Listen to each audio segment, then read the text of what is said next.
Okay, so today we're going to be talking about the power rule. Before today, the way you've been taking the derivative is f prime of x is equal to lim as h equals 0, fx plus h minus fx over h. And as you notice, this is fairly complex. So in order to understand this, one of the best ways is to understand what it's asking. So what is it initially asking? And this is where they'd be like responding. So now, after we figure out what it's asking, is you're taking this function.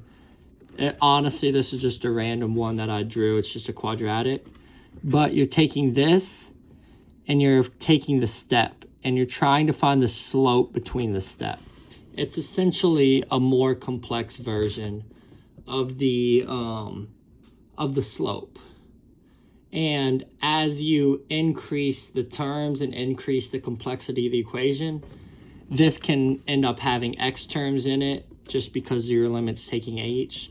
And it can just become generally more complex as you go.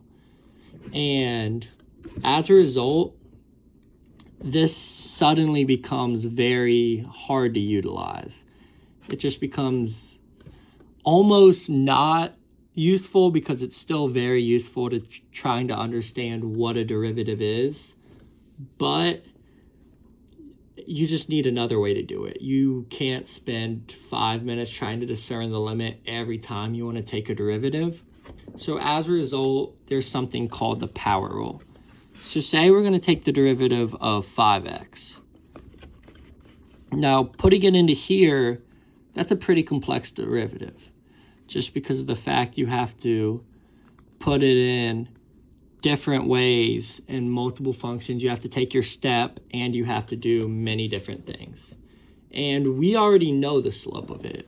The slope of 5x is just 5, which is also the rate of change, which is what it will be if you take the derivative. So as a result, you can probably already get to where I'm getting at here, going from here to here. But the power rule works in a way where you're able to lessen the terms in order to calculate the slope. So from the beginning, we have 5x goes to 5, just because the slope is 5. And then that is a fairly simple one. But now what you have is x squared, and the derivative of x squared is going to be 2x. So now here, this is very complex, especially utilizing this formula. Whereas this is much simpler, and typically just knowing basic linear functions, you can do this off the top of your head. Whereas here, this is significantly harder, especially because if you look at a quadratic function, the slopes are constantly changing. So as a result, you need a function that reflects that, which is where this comes in. So now, what we want to look at is what the power rule actually is. So say we have f of x is equal to a function. Let's say x. Let's say x, yeah. X to the third. So what you want to do with the power rule is you want to take whatever the power is here and you want to move it here. And then you want to take this power and subtract it by 1. So this is going to end up as 3x squared. And that's going to be your derivative at that point, or your general derivative that you can use at any point. So now rather than having this where you only have the derivative at a singular point, you can use this for any point within the equation. And suddenly you have an incredibly useful way to compute derivatives in a generalized sense. So as a more general formula, say you have x to the n. If we were to take the derivative of x to the n, so f of x is equal to x to the n. And I'm using n here as just a generalized term, but you can use anything for the power. F prime of x is going to be n x, and then you're going to have n minus 1. So you move your power here, and then you take your power and subtract 1 off of it. So now the special case that you need to think about is this one. There's a lot of special cases, but the one that initially always comes up is what happens if your power is 1. Because in this scenario, if we do 1 minus 1, it's equal to 0. And suddenly that becomes like less clear of what to do. So say your power is 1. If we were to take the derivative of this, we go 5 times 1x to the 1 minus 1. So we have 5x to the 0th. And then anything to the 0th is just 1. So this is going to be 5 times 1, which is equal to 5. So now when you're looking at it, suddenly the derivative of anything that has, or any term to the power of 1 is just going to be the coefficient next to it. And that's pretty much how you do that singular like methodology of going about derivatives. So now that we've just kind of gone over the basics of power rule, let's just give a couple simple equations before we move on, just to gauge your understanding of it. So for the first one, we have 3x to the 4th. For the second one, we have 2x plus 2. And for the third one, we have 2x. And then for the third one, we have 5x to the 3rd plus 2x squared. So now just do these problems real quick, and then just let me know whenever you're done with them, and we can go over the answers and how you like went about it. And yeah. So now this is where they would do the problems and then return with the answers, and depending on the time, like 3 minutes I'd probably give them, just because it's like only 3 problems in each one's intended to take about 30 seconds to a minute, depending on understanding. So now that you're back, we want to go over what the answers of the problems are and how you would go about them. So for this first one, 3x to the 4th. So what you want to do is you want to take this 4 and move it to the front. So you have 12, the x stays. And now what's 4 minus 1? So that's going to be 3. So you're going to get 12x third, and that's going to be your derivative here. So now for the second one, you have 2x. And similar to up here, you want to utilize the same property. And this one would just be 2, because the x would disappear and the coefficient's going to stay. So now you have 5x to the 3rd plus 2x squared. And with this one, see how there's 2 terms, but they have different powers. As a result, you cannot combine them unless you were to factor something out. But in this particular instance, it would simply make it harder to compute the actual derivative. So now we have 5x cubed. So we're going to go and we're going to move this power down. So 15x. And then what do you do to this power? So this is going to turn into a 2 plus. Now we're going to have 2x squared. And now you're going to move the power down, 4.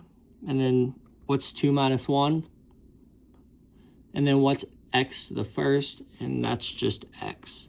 So that's going to be your derivative here, and that's going to be your derivative here. So now, before we conclude this, we need to go over 2 essential things of the derivative. One you'll notice is these aren't numbers. These are both functions. And as a result, they're going to change over time. So when considering derivatives, you need to consider why they like change over time and just generally how this is applicable to a function. So say we have this function here. And let's just go like this, simple quadratic, and y equals x squared. The most simple quadratic function that is out there. So now when calculating the derivative of this, you'd get f of x is equal to x squared, and f prime of x is equal to 2x. So now your derivative is going to be 2x, but notice how this is a function. And as a result, it's constantly going to be changing over time. Consequently, your derivative is going to be constantly changing over time. And it's not going to stay as one constant value, which may initially seem off based on the previous content you may have covered in previous courses, such as math 1, 2, 3, pre-calculus, or any of your previous math courses, maybe in algebra. So now what you have to take into account is the fact that the quadratic function is nonlinear. This was taught very early on, and as a result, the slope is also going to not be linear, and that takes defining a linear slope as a constant slope.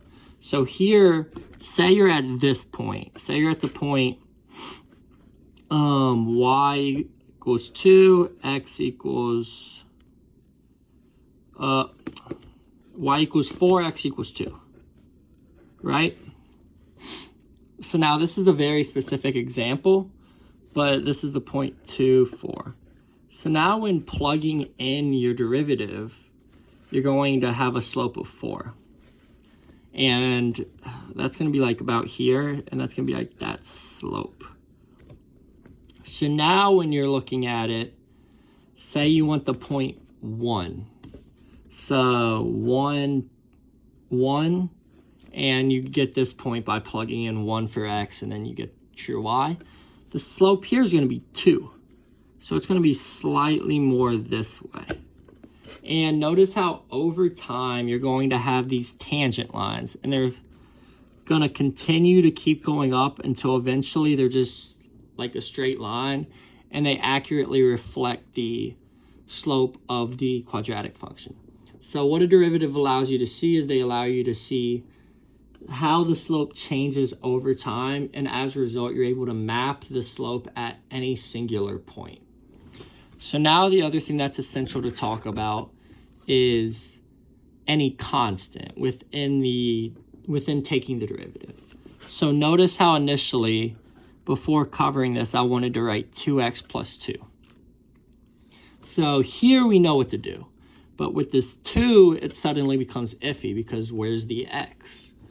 There's no x associated with it. And as a result, you could also write it as 2x to the 0th. And this is 2x to the 1st.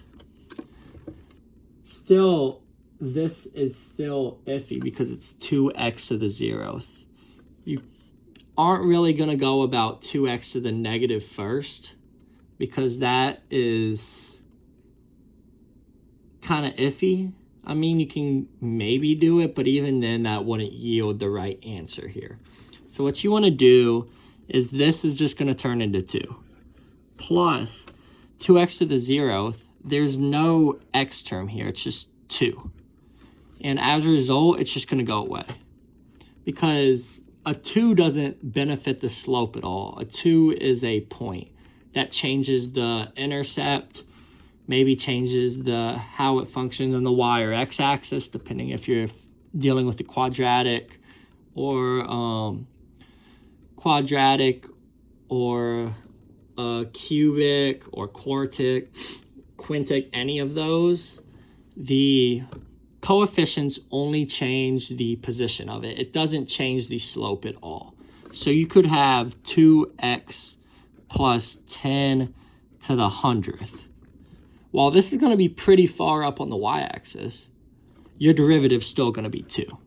So as a result, any number that doesn't have a constant attached to it, it just goes away while taking the derivative while utilizing power rule.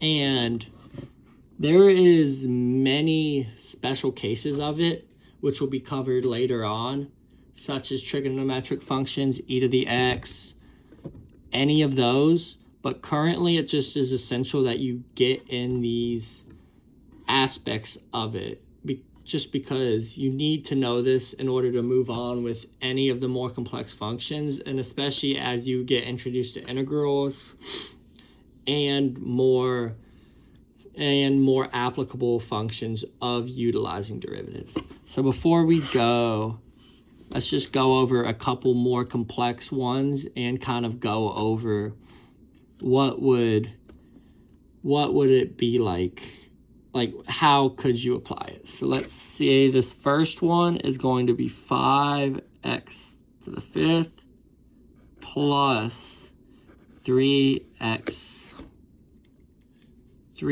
squared plus 10, and you want to evaluate this at 1, and I can't tell you if it's a point on here, 118. So you want to evaluate it at this point, and you want to take this derivative. And then for the next one, you just want to take a regular derivative. It's going to be 2 plus 3x squared plus x plus 5x to the 4th. And this one you do not have to evaluate at the point. You just want to find the basic derivative. And finally, just for a curveball, because just to gauge your understanding slightly better, I'm going to give you 3x to the 2 minus 1. And yeah. So now just do these 3 problems and let me know when you're finished, and I can go through and go about going over the problems. So now they do the problems and then get back to me whether they would understand it or not. So now we would go over the solutions. So utilizing the power rule, you bring the 5 down, so you have 25x. And what do you do here? You subtract 1, so now you're going to get 25x to the 4th plus. Now what are you going to do here? You're going to move the 2 down, 6x.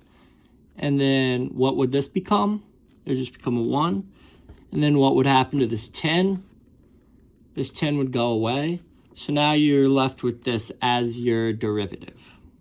So now what you want to do is you want to plug in this 1, because there's only x terms, there's no y terms. So this 18 only means that's where you're at on the graph. I cannot graph this very well just off the dome, but like this. Say this is 118, and this is where you're going to be at. So now what you want to do is you want to plug in this 1 to find the slope of it. So you're going to get 25, and what's 1 to the 4th?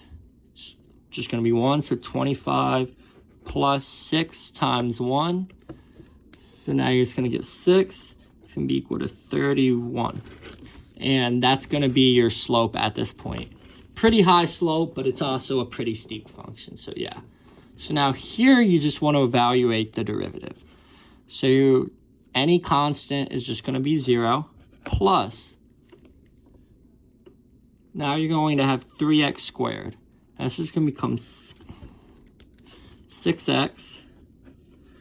And then what's x to the 1st is just going to become 1. Because this is going to x to the 1st, you're going to move the 1 down.